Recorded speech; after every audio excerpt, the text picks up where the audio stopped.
1924, New York City, International Tournament. Richard Réti takes his place at the chessboard with the very clear intention of completely breaking the classic long-held dogmas of chess. Opposite him sits José Raúl Capablanca, the reigning world champion, widely feared for his almost mechanical precision and his absolute mastery of positional play.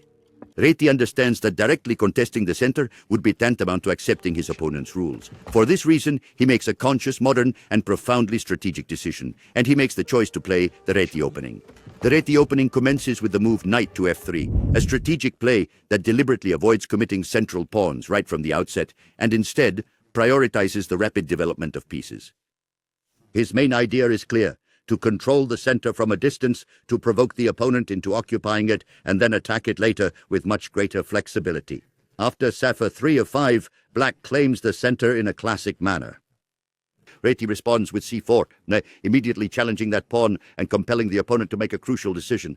If Black chooses to advance with d4, they gain valuable space, but in doing so, they also fix a pawn structure that could potentially become a target.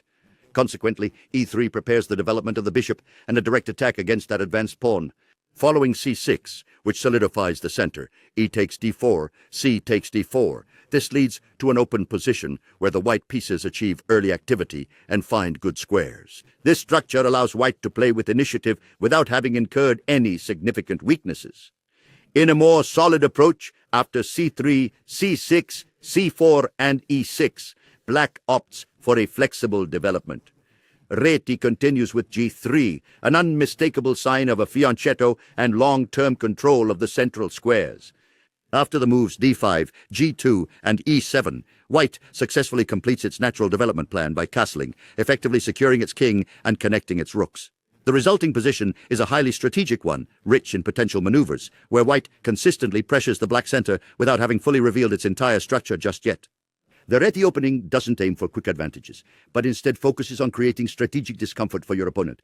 This is an ideal choice for players who truly enjoy positional control, strategic flexibility, and a deep, profound understanding of the middle game. If you're looking to learn how to play against your opponent's central forces without directly confronting them head-on, then this opening absolutely must become a part of your repertoire. Black Chess Academy, the finest chess instruction available.